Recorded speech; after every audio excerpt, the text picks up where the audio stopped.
बदलते भारत की शान।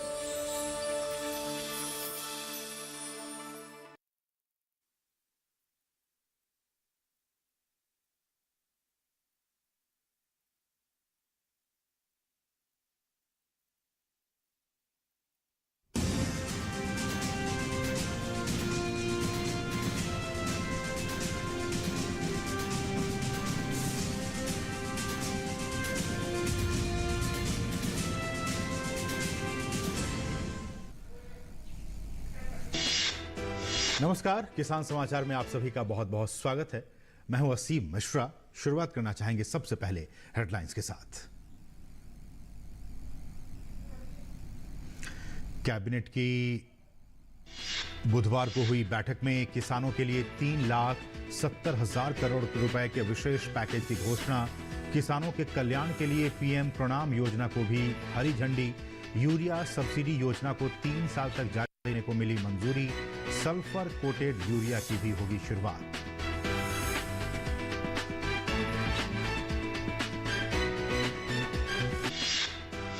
कैबिनेट में गन्ना किसानों को भी मिली सौगात। गन्ने के उचित और लाभकारी मूल्य को बढ़ाकर 315 रुपए प्रति क्विंटल करने का फैसला। देश में अनुसंधान के इकोसिस्टम को मजबूत करने के लिए राष्ट्रीय अनुसंधान फाउंडेशन विधेयक 2023 को भी मिली कैबिनेट की मंजूरी।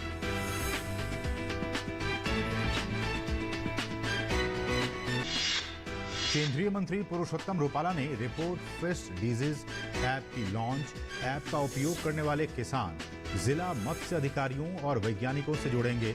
रूपाला ने कहा, मत्स्य पालन क्षेत्र 2.8 करोड़ से अधिक मत्स्य किसानों को देता है रोजगार। वैश्विक मत्स्य उत्पादन में भारत तीसरा सबसे बड़ा मत्स्य उत्पादक देश।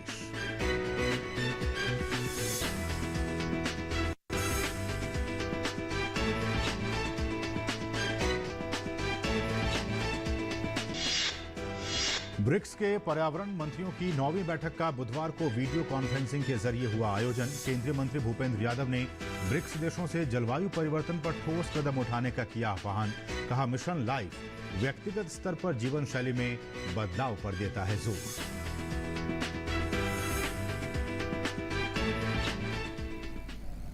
और अब सभी खबरें विस्तार से। मोदी सरकार की कैबिनेट ने कई बड़े फैसले लिए हैं जिसके तहत किसानों को खास तौर पर बहुत फायदा होने वाला है। मोदी सरकार ने किसानों के लिए 3,70,000 करोड़ रुपए के पैकेज की घोषणा की है। तो वहीं गन्ना किसानों के लिए भी एमएसपी में बढ़ोतरी की गई है। इसके अलावा केंद्रीय कैबिनेट ने देश में शिक्षा के क्षेत्र में शोध और नवाचार को बढ़ावा देने के लिए भी बड़ा फैसला किया है। बुधवार को हुई केंद्रीय मंत्रिमंडल की बैठक देश के किसानों के लिए कई अच्छी खबर लेकर आई है। एक बेहद अहम फैसले में पीएम प्रणाम योजना को मंजूरी दी गई है और इसके साथ ही 3 सालों के लिए यूरिया सब्सिडी को जारी रखने का फैसला भी किया गया है। इसका मतलब ये है कि अगले 3 साल तक के लिए किसानों को मौजूदा कीमत ही चुकानी पड़ेगी। इसके अलावा मिट्टी की उत्पादकता बढ़ाने और खाद्य सुरक्षा सुनिश्चित करने के लिए भी कई योजनाओं को मंजूरी मिली है। इसके लिए 3,70,000 करोड़ रुपए से अधिक के पैकेज को मंजूरी दी गई है। ये पैकेज का 4 कंपोनेंट है।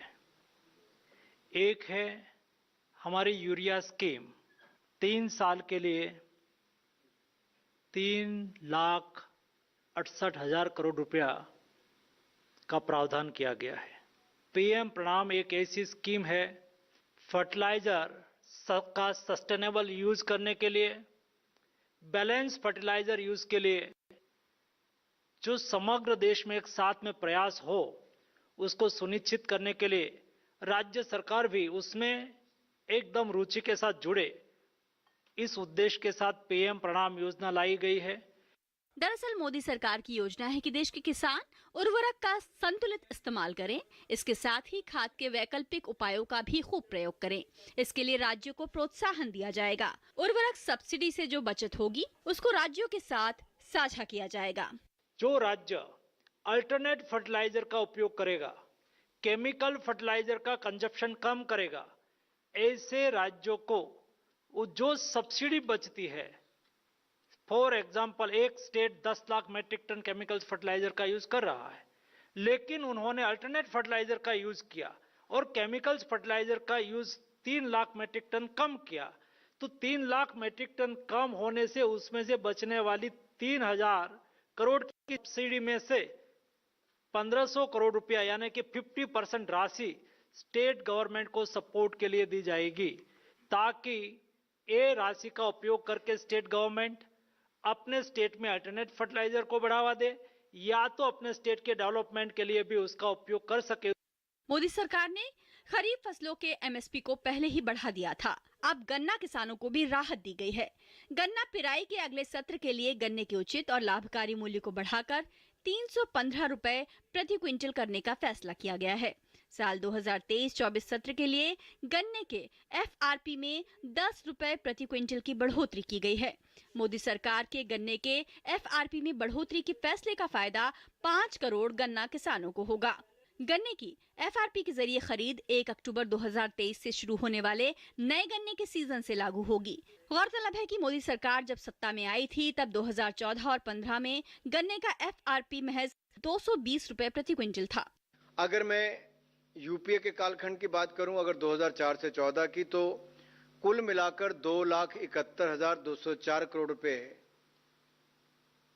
की खरीद हुई, वैल्यू जो है उसकी, और 2014 से 2023 तक 7,46,066 करोड़ रुपए खरीद में हुए। आपको याद होगा उस समय के अगर परिदृश्य आप देखें, गन्ना किसानों को सड़कों पर रोक लगानी पड़ती थी, नेशनल हाईवे जाम रहते थे, पैसों का भुगतान नहीं होता था। लेकिन आप पिछले कुछ सालों का अगर देखेंगे, पूरा भुगतान किसानों को किया गया है। अगर मैं पिछले 5-6 सालों की बात करूं तो 99.8%, 99.7% इस तरह से भुगतान हुआ है, और जो बैकलॉग था वो भी क्लियर किया गया।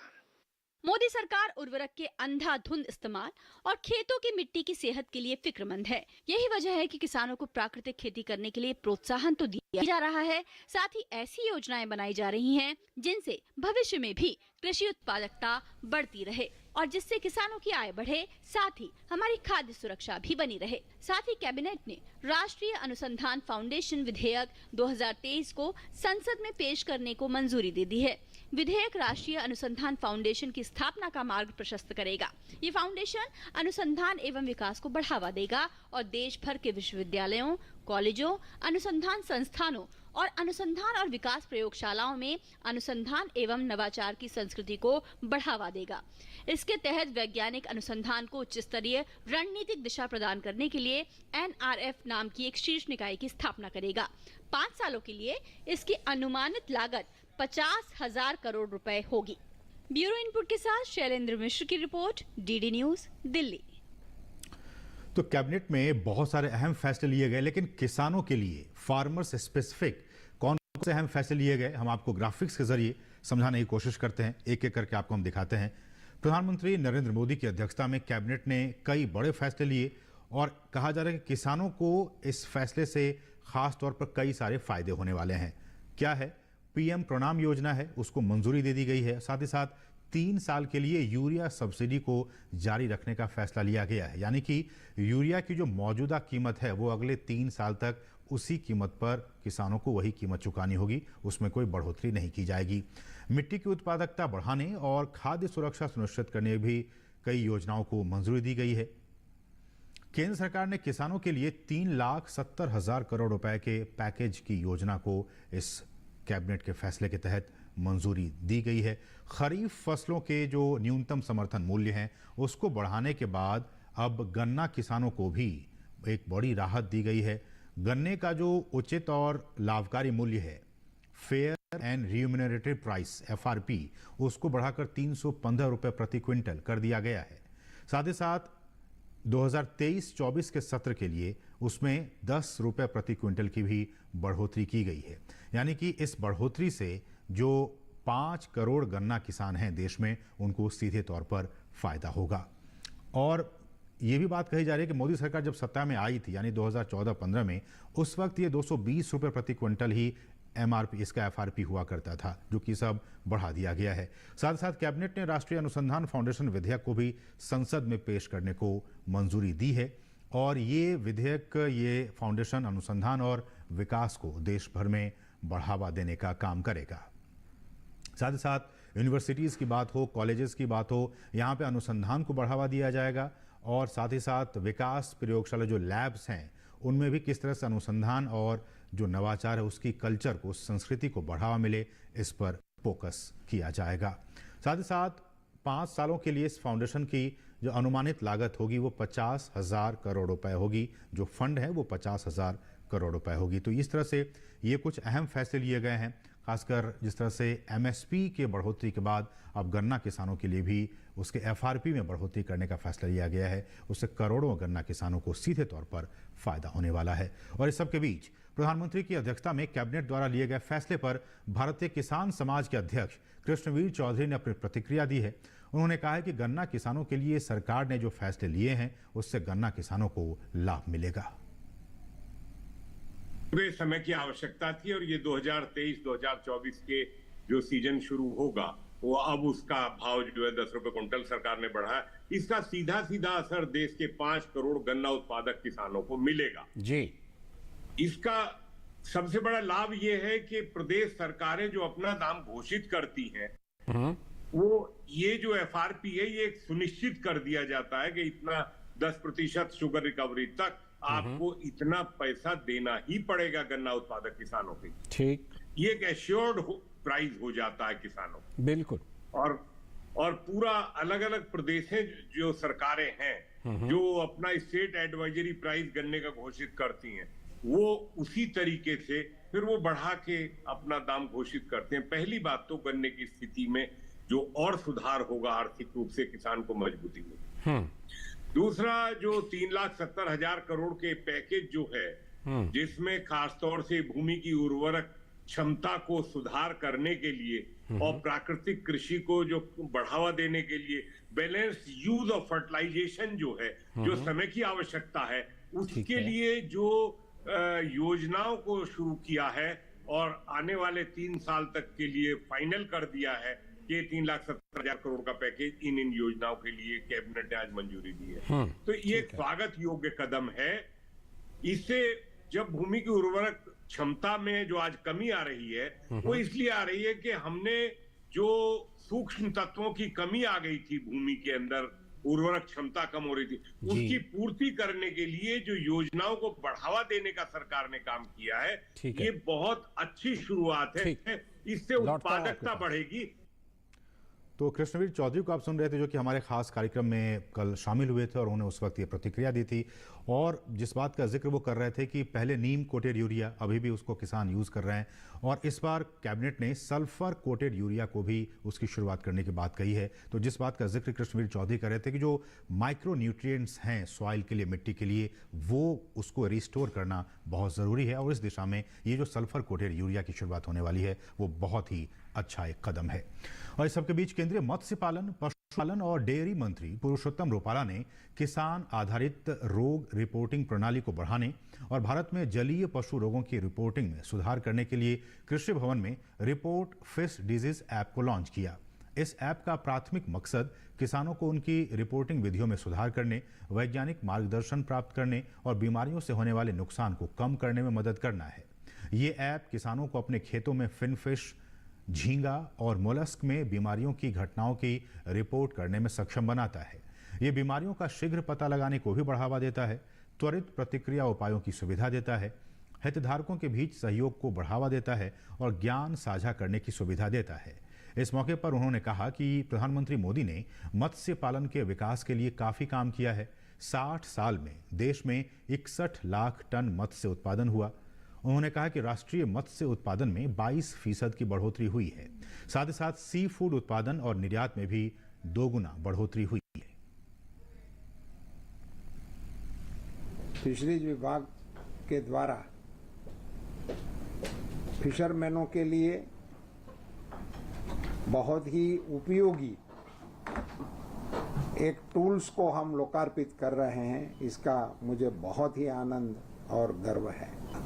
तो इस टेक्नोलॉजी की वजह से, इस ऐप की वजह से अब वो जानकारी भी तुरंत दे सकेगा और जानकारी को हमारे विभाग की ओर से, स्टेट विभाग की ओर से और कंसर्न ऑफिसरों की ओर से इनको रिस्पोंड करने की व्यवस्था इसमें जो है ये बहुत ही महत्वपूर्ण उपलब्धि मैं मानूंगा कि सरकार की भी उपलब्धि मानी जाएगी और एक प्रकार से आईसीआर ने अपने जो कई उपलब्धियां उनके खाने में हैं उनमें से एक बहुत महत्वपूर्ण उपलब्धि फिशरीज सेक्टर के साथ जोड़ने का यश भी आईसीआर को मैं देना चाहूँगा। बढ़ेंगे आगे। ब्रिक्स के पर्यावरण मंत्रियों की 9वीं बैठक का बुधवार को दक्षिण अफ्रीका की अध्यक्षता में वीडियो कॉन्फ्रेंसिंग के जरिए आयोजन हुआ। इसका विषय सतत विकास के लिए 2030 एजेंडा की प्राप्ति की दिशा में ब्रिक्स के बीच पर्यावरण सहयोग को आगे बढ़ाना था। भारत का प्रतिनिधित्व करते हुए केंद्रीय पर्यावरण, वन और जलवायु परिवर्तन मंत्री भूपेंद्र यादव ने कहा कि जुलाई 2018 में ब्रिक्स देशों के बीच हस्ताक्षर ब्रिक्स पर्यावरण समझौता ज्ञापन की कार्यान्वयन, योजना ज्ञान, सूचना, विचारों, सर्वोत्तम प्रथाओं के आदान प्रदान के लिए एक मंच हो सकती है। यादव ने ब्रिक्स देशों से तत्काल ठोस जलवायु कार्रवाई करने और धरती को बचाने के प्रयासों में तेजी लाने का आह्वान किया। केंद्रीय मंत्री ने पर्यावरण की सुरक्षा और जलवायु परिवर्तन, प्रदूषण और जैव विविधता के नुकसान से निपटने के लिए भारत द्वारा किए गए प्रयासों के बारे में विस्तार से बताया। उन्होंने कहा कि मिशन लाइफ व्यक्तिगत स्तर सहित सभी स्तरों पर जलवायु परिवर्तन, बायोडायवर्सिटी की लॉसेस यानी हानि और प्रदूषण से निपटने के लिए जीवन शैली में बदलाव अपनाने के बारे में है। राष्ट्रीय डेयरी विकास बोर्ड के अध्यक्ष मीनेश शाह ने कहा है कि पशुपालन और डेयरी व्यवसाय के जरिए देश के किसानों की आर्थिक समृद्धि के लिए एनडीडीबी कृत संकल्पित है। इसी क्रम में हमने उत्तर प्रदेश के आगरा जनपद में सहज कोऑपरेटिव डेयरी के बीएमसी केंद्र और घरेलू किचन के लिए बायोगैस संयंत्र के अलावा मोबाइल मिल्क एटीएम की शुरुआत की है। इस विषय पर डीडी न्यूज के हमारे सहयोगी ओपी यादव ने बातचीत की राष्ट्रीय डेयरी विकास बोर्ड के अध्यक्ष मीनेश शाह के साथ। ग्रामीण भारत में देश के किसानों की तरक्की का महत्वपूर्ण आर्थिक आधार कृषि के साथ साथ पशुपालन और डेयरी व्यवसाय है। इसी को ध्यान में रखते हुए भारत सरकार न केवल लगातार काम कर रही है बल्कि ग्रामीण स्तर पर डेयरी संचालन के लिए नई नई समितियां बनाकर इसको आगे बढ़ाने में प्रयासरत भी है। अभी हमारे साथ मौजूद है एनडीडीबी के चेयरमैन मीनेश शाह। आइए बात करते हैं किस तरह ग्रामीण भारत में खुशहाली और समृद्धि के लिए डेयरी का व्यवसाय आगे बढ़ रहा है। सर, अगर बात करें, आगरा का ये जनपद ऐतिहासिक जगह है और यहाँ पर ये जो सहजन डेयरी है उसमें कई तरह के आज आप इनोवेटिव काम कर रहे हैं। मिल्क एटीएम की लॉन्चिंग, चिलिंग प्लांट और बायोगैस जैसे कई तरह के संयंत्र किसान आज अपना रहे हैं। भारत सरकार की जो ग्रामीण भारत को समृद्ध करने की संकल्पना यहाँ साकार हो रही है, क्या क्या मुख्य कार्यक्रम है यहाँ पे? आज सबसे पहले तो हमने एक नए बीएमसी सेंटर का उद्घाटन किया है सुबह, जिससे किसानों को एक अच्छी सुविधा मिलेगी, दूध की गुणवत्ता में भी सुधार आएगा। राष्ट्रीय डेयरी विकास बोर्ड का ये मुख्य उद्देश्य है किसानों की अपनी संस्थाएं बनाएं जो वो खुद ओन करते हैं। हमारा एक एग्जिट स्ट्रेटजी भी होता है, तो उनको हम जैसे सहज का बोर्ड है उसमें पूरे किसान हैं, उसमें भी हम अभी ख्याल रखते हैं कि बोर्ड में भी छोटे किसान भी हो, बीच वाले जो दूध देते हैं ऐसे किसान भी हो और बड़े किसान हो। हमने एक नया ये प्रोड्यूसर कंपनीज का कंसेप्ट किया है। आज हम करीब करीब देश में 22 ऐसी प्रोड्यूसर जो सहज है ऐसी प्रोड्यूसर संस्थाएं हैं जो जिसके किसान को मालिक हैं, और हम इस साल 40 लाख से ज़्यादा पर डे प्रतिदिन उनका दूध हमें मिलेगा और साथ में उनको एक अच्छी आमदनी जो रेगुलर है जो उनको पैसा मिलते रहता है। तो मिल्क एटीएम का कॉन्सेप्ट क्या है और इसका फायदा हम देखेंगे तो कैसे रहेगा और काम कैसे करेगा? एटीएम का जो मिल्क एटीएम वो शब्द ही बताता है, जैसे आप बैंक के एटीएम से आप जाके अपना पैसा निकाल रहे हैं, वही कंसेप्ट है इधर भी। जब भी आपको दूध चाहिए आप वहाँ जाके अपना दूध खरीद सकते हैं, तो कोई पाबंदी नहीं होगी, एक ही जगह में आपको पता है आपको जब चाहिए दूध मिलने लगेगा। सो यही कंसेप्ट है, उसमें कोई दूसरा ये एडिशनल ये नहीं है, बट उससे भी यही है कि कंज्यूमर को भी साथ साथ में जब भी दूध चाहिए एक जगह पे उनको कहीं भी चाहिए मिल जाएगा सारे समय के लिए। अगर बात करें बायोगैस की तो ये एक वैकल्पिक समाधान, इको फ्रेंडली एनवायरनमेंट और कम लागत में अधिक उत्पादन देने का महत्वपूर्ण जरिया आपने बनाया, तो इससे कितना फायदा हम देखते हैं बायोगैस संयंत्र वाले से? बायोगैस का एक्चुअली आप देखेंगे गोबर एनडीडीबी अभी तक क्या है, एक दूध को देख रही थी जो किसान को अतिरिक्त आय दे सके। कहीं ना कहीं 5-6 साल से पहले हमें ये भी सुझाव आया, जो एक्चुअली जो प्रधानमंत्री का नारा था वेस्ट टू वेल्थ, तो वेस्ट टू वेल्थ से किसान को कैसे हम अतिरिक्त आय दे सकें, उसमें हमने फिर रियलाइज़ किया कि गोबर जो हम शुरू से देख रहे हैं, हमने सबने अपनी ज़िंदगी में कहीं ना कहीं गोबर को एक फ्यूल के रूप में भी यूज़ किया है। आप देखते हैं गांव में हर कोई आदमी उसको यूज़ करता है और फर्टिलाइज़र के रूप में भी यूज़ किया है। तो हमने सोचा कि क्यों ना एक ऐसी एक पूरी जैसी दूध की एक वैल्यू चेन बनी है सहकारी संस्थाओं से, ऐसी एक वैल्यू चेन बने जिससे किसानों को गोबर की एक अतिरिक्त आय भी मिले। और बायोगैस एक ऐसी चीज़ है जो जिससे वो अपने खुद के रसोई में वो बायोगैस से अपना रसोई बना सकते हैं।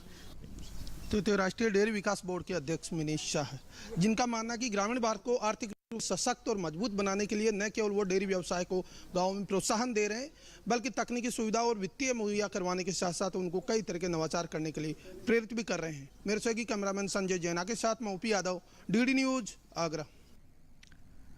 देश के ज्यादातर हिस्सों में भारी बारिश हो रही है और करीब 80% क्षेत्र में मानसून पहुंच चुका है। मौसम विभाग ने अनुमान जताया है कि अगले 4 दिनों में मध्य पूर्व, पश्चिम उत्तर और पश्चिम भारत में मानसून के सक्रिय रहने की संभावना है। दक्षिण पश्चिम मानसून गुजरात, राजस्थान, हरियाणा और पंजाब के कुछ और हिस्सों में पहुंच गया है और इसके गुजरात, राजस्थान और हरियाणा और पंजाब के बाकी बचे क्षेत्रों में भी पहुंचने की स्थिति बन रही है। मौसम विभाग ने अगले 3 दिनों के दौरान पूर्वी राजस्थान में भारी से बहुत भारी बारिश का अनुमान व्यक्त किया है। वहीं उत्तराखंड और हिमाचल प्रदेश में भी भारी से बहुत भारी बारिश होने की संभावना है। मौसम विभाग ने कहा है कि मध्य प्रदेश, छत्तीसगढ़ और विदर्भ क्षेत्र में हल्की से मध्यम बारिश के साथ साथ कहीं कहीं भारी बारिश भी हो सकती है।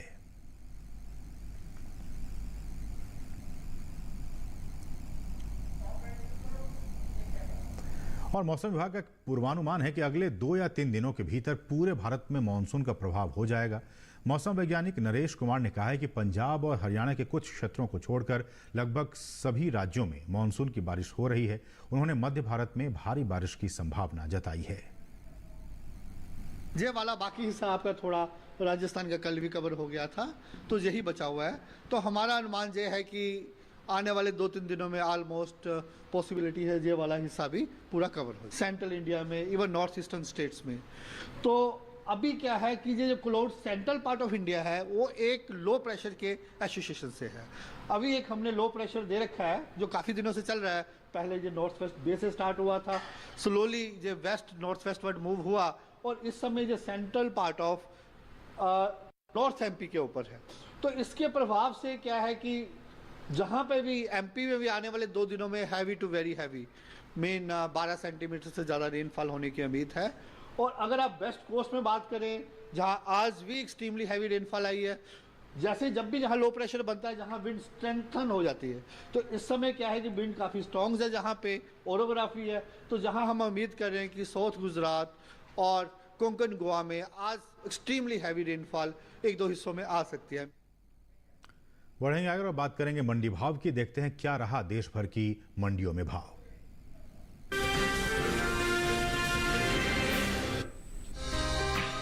कृषि उपज मंडियों में इन दिनों गेहूं की आवक सामान्य बनी हुई है। भाव पर नजर डालें तो बुधवार को धोराजी मंडी में गेहूं के सौदे मजबूती के साथ हुए। वहीं लालसोट मंडी में भाव नरम रहे, जबकि चोटीला और खातेगांव मंडी में इस दौरान गेहूं के भाव में कोई फेरबदल देखने को नहीं मिला। एग्वाक नेट के मुताबिक गुजरात की धोराजी मंडी में 27 जून को लोकवान गेहूं का भाव रहा 2220 रुपए। 28 जून को इसके भाव में 40 रुपए की तेजी आई और भाव जा पहुंचा 2260 रुपए पर। वहीं राज्य की ही चोटीला मंडी में बीते 2 दिनों के दौरान गेहूं के भाव स्थिर रहे। यहां 27 और 28 जून को गेहूं 2400 रुपए पर बिका। इसी तरह मध्य प्रदेश की खातेगांव मंडी में 27 जून को गेहूं का भाव रहा 2456 रुपए। 28 जून को इसके सौदों में कोई फेरबदल नहीं हुआ और भाव 2456 रुपए पर बरकरार रहा। राजस्थान की लालसोट मंडी में गेहूं के सौदों में नरमी के साथ कारोबार हुआ। यहां 27 जून को गेहूं का भाव था 2235 रुपए। 28 जून को इसके सौदे 10 रुपए लुढ़क कर 2225 रुपए पर हुए। उत्तर प्रदेश की मंडियों में गेहूं के भाव की बात की जाए तो लखीमपुर मंडी में धारा गेहूं का भाव रहा 2280 रुपए। लालगंज मंडी में भाव रहा 2125 रुपए।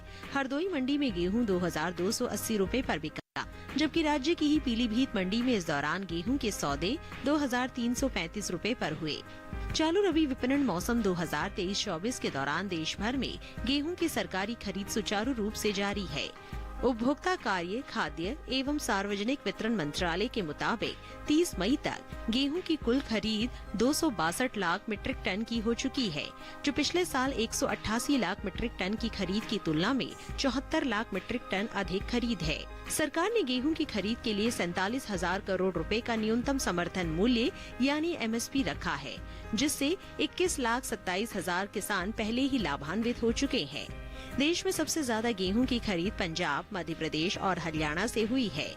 पंजाब से 121,27,000 मीट्रिक टन गेहूं खरीदा गया है। वहीं मध्य प्रदेश से 70,98,000 मीट्रिक टन और हरियाणा से 63,17,000 मीट्रिक टन गेहूं की खरीद अब तक हुई है। इस साल भारत ने बेमौसम बारिश की वजह से गेहूं के गुणवत्ता निर्देशों में किसानों को छूट प्रदान की है। गेहूं की उपज की बात करें तो इस साल देश में घरेलू स्तर पर रबी गेहूं की पैदावार रिकॉर्ड स्तर पर जा सकती है, जिसका असर गेहूं के बाजार भाव पर पड़ता दिख सकता है।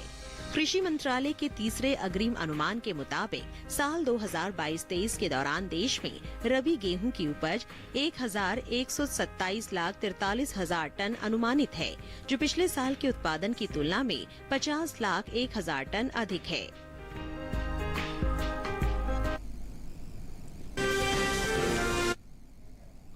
और अब बात मौसमी खेती की। किसान इस मौसम में कैसे रखें अपनी खेती का ख्याल, आइए देखते हैं।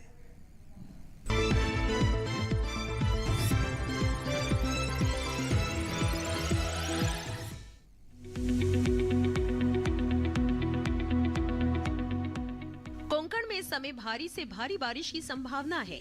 ऐसे में किसान खेतों से पानी बाहर निकालने की व्यवस्था करें। इसके साथ ही यहाँ के सिंधु दुर्ग जिले में इस समय 20 से 21 दिनों की हो चुकी धान की रुपाई कर सकते हैं। मध्य महाराष्ट्र में ये समय धान की नर्सरी लगाने के लिए उपयुक्त है। इसके साथ ही यहाँ गन्ने लगाने की तैयारी भी शुरू करें। मध्य महाराष्ट्र में ही किसान पर्याप्त बारिश के बाद खरीफ फसलों की बुआई करें। यही समय गन्ने के खेतों में निराई गुड़ाई करें। मध्य महाराष्ट्र में ही धान और बाजरे की नर्सरी से अतिरिक्त पानी को बाहर निकालने की व्यवस्था करें। यही समय किसान प्याज, बैंगन, टमाटर, मिर्च, फूल गोभी और पत्ता गोभी की नर्सरी लगा सकते हैं। मराठवाड़ा में भी अगले कुछ दिनों तक भारी बारिश हो सकती है।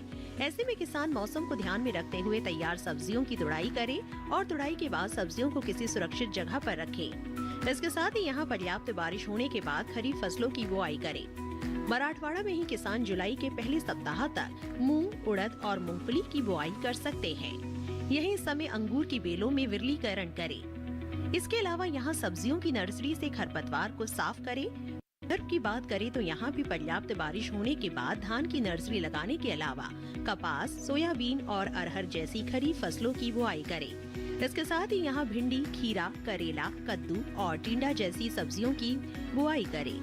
विदर्भ में इस समय फलों के बागों और सब्जियों की नर्सरी से पानी निकालने की व्यवस्था करें।